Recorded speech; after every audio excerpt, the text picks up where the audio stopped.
All right, here we go. Reforms in the workplace, the progressive movement today. Today, you're going to learn the 4 workplace reforms of the progressive movement. Why? So you can understand how we can fix issues in the workplace. Last class, we went over the negative effects of industrialization. Remember, that's how we're working in factories.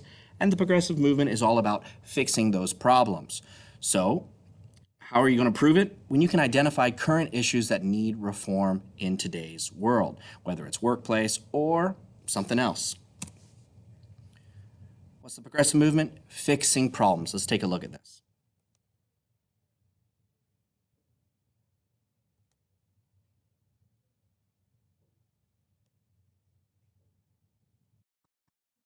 Era lasted from 1890 to 1920. The progressive movement covered social reform issues relating to female suffrage, education, working conditions, the problems of urbanization, industrialization, and child labor. Additionally, it called for political reforms attacking bribery and corruption, the political machines, and the regulation of big business and corporations, and reducing the power of unfair business practices. Reforms during progressivism relates to journalists known as lawbreakers, who exposed social, political, and corporate corruption. Factories were one of the main places these corruptions were found. During this time period, working conditions in the factories were bloody awful. The Chicago Service factory fire was a reflection of these poor conditions. Failure to meet fire hazard codes resulted in a fire that burned down the factory and left many laborers helpless inside the building. The progressive movement was successful in the fact that it improved factories and working conditions. The Pure Food and Drug Act started in 1906. The act's main purpose was to ban foreign and interstate trade with misleading and drug products. The formation of this act was driven by the writing of the diary by Edwin Sinclair, which brought to the public's attention the issues of unsanitary meat products. During the progressive movement, the push for female suffrage greatly increased. Organizations such as the National American Women's Suffrage Association and the National Women's Party grew to have numerous members and adherents, with countless meetings, campaigns, rallies with the president, and other radical actions. The 19th Amendment was finally ratified in 1920, granting women the right to vote. In the 19th century, workdays were intensity on workdays as a result of the brutal work environment's impact on the workers. Before these enactments, laborers could work up to 16 hours a day and workplace injuries were common. Additionally, child labor was common and children were forced to do the most dangerous and deadly jobs. Due to long work hours and lack of child labor laws, children were unable to receive proper education. Few children made it through elementary school and only attended 3 or 4 months each year. During the progressive era, attendance now replaced all in school, requiring children 8 to 14 to go to school for at least 4 consecutive months a year. Additionally, one-room schools were placed with consolidated school, more teachers were hired, and more grade levels were added. The progressive era was a successful reform movement as it improved factories, sanitary conditions, women's rights, labor laws, and education.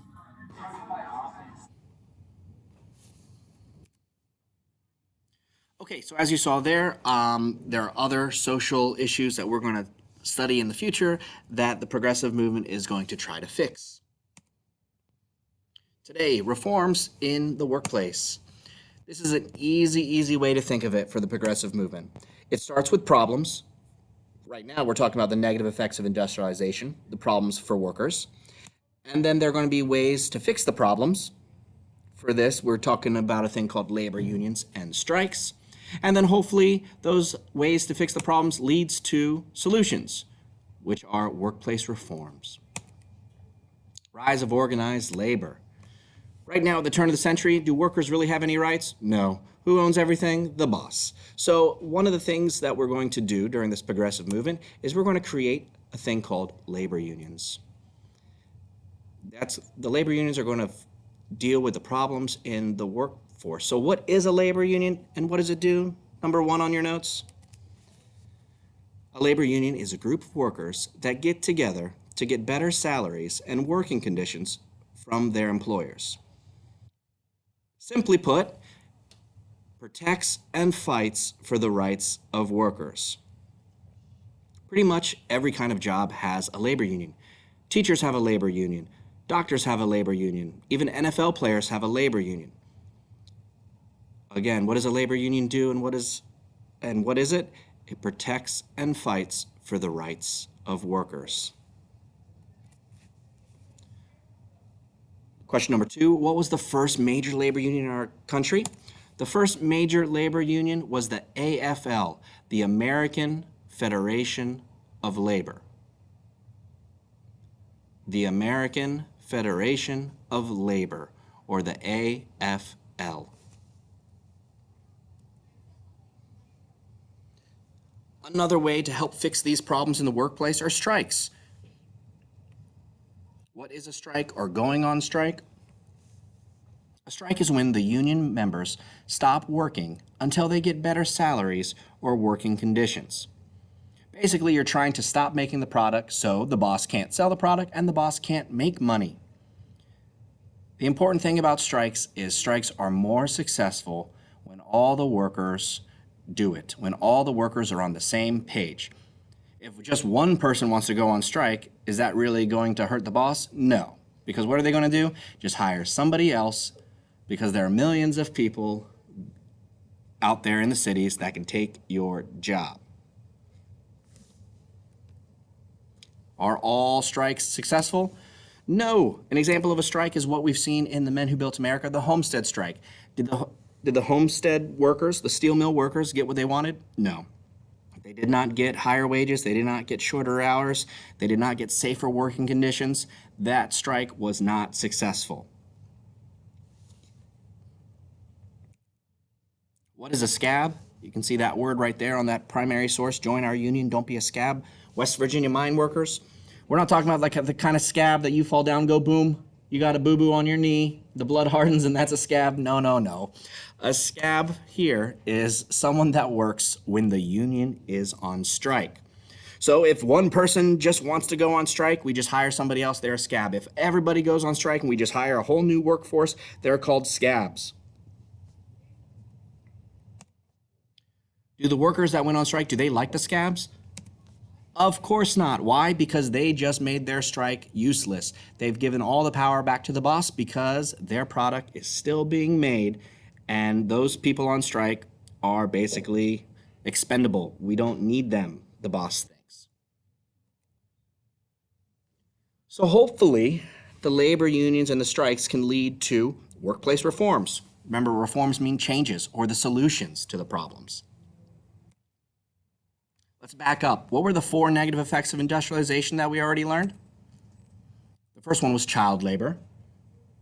Kids 5, 6, 7, 8, 9, 10 working. The second one was low wages. Back then, you might only get 10 cents a day, which is, in today's money, about $2.40 for a whole day of work.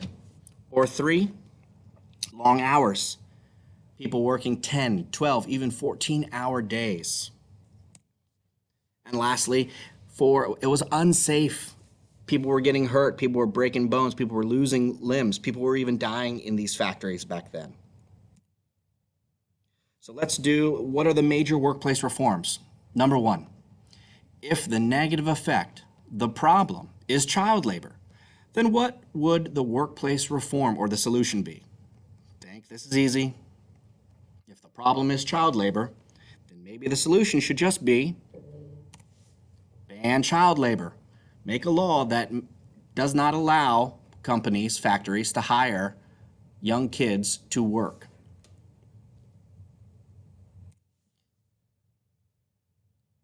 Number 2, if the negative effect or the problem is low wages, then what would the workplace reform or the solution be?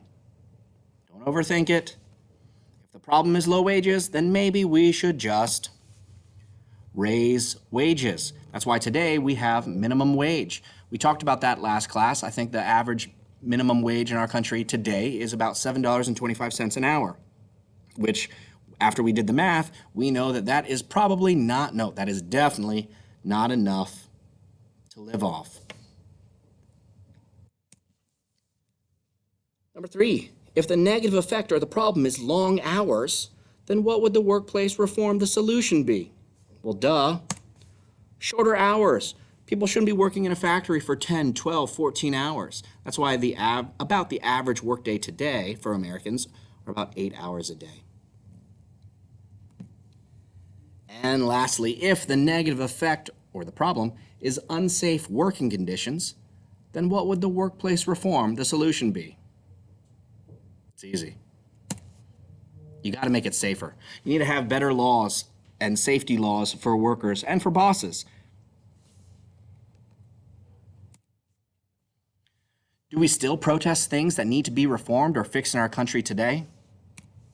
Of course, there's tons of problems and things that we need to fix in our country today. Here are some examples. The first one, raise the minimum wage. We just did the math about that last class. $7.25. You cannot live here in Northern Virginia working full-time on minimum wage. Even if 2 adults are working full-time minimum wage, it's not fair, it's not enough. The Me Too movement the last couple years has been huge. So has Black Lives Matter. These protests have been all around the past couple years trying to make a change. Gun violence is a huge, huge issue today. There's a lot of people that are really pro-gun, and there's a lot of people who are anti-gun. Maybe we should address this as a country. And something that I truly, truly believe in, teachers and schools need more money. It's easy. Teachers deserve more pay. Schools deserve more money for resources. Again, the simple thing, there are problems for this, negative effects of industrialization, the bad things for workers. We need ways to fix the problems, unions and strikes, and hopefully we can get some solutions. These are the workplace reforms.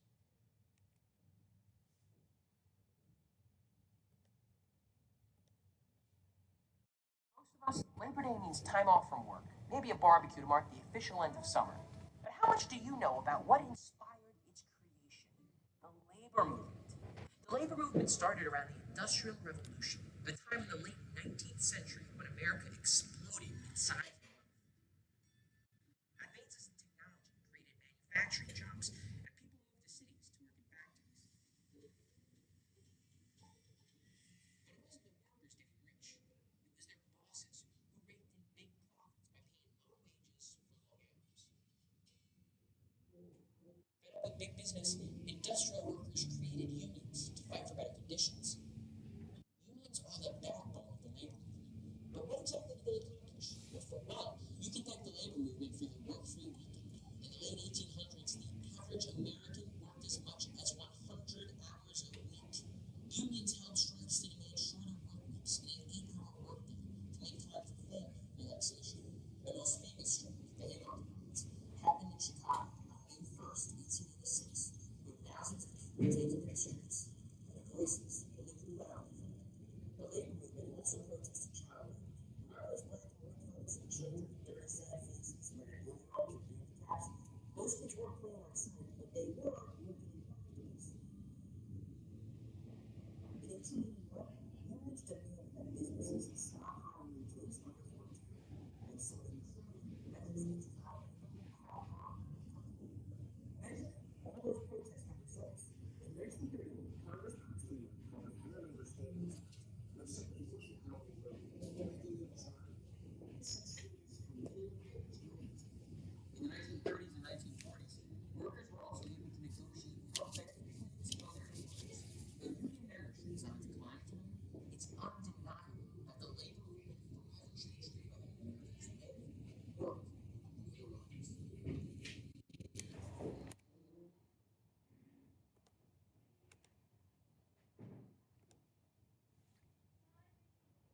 Okay, you're not going to do this on Flipgrid because it is on the bottom of your Cornell notes. What would you want to protest today? Why? Make me want to join your protest. Be specific. It doesn't have to be in the workplace. It can be anything, any current issue happening in our country today. What would you want to protest? Okay, again, negative effects of industrialization. What are the problems? Child labor, low wages, long hours, unsafe. What are ways to fix the problems? Creation of labor unions, and we can go on strike. And hopefully that'll lead to the solutions, which are the workplace reforms. What are they? Ban child labor, raise wages, shorten hours, and safer working conditions.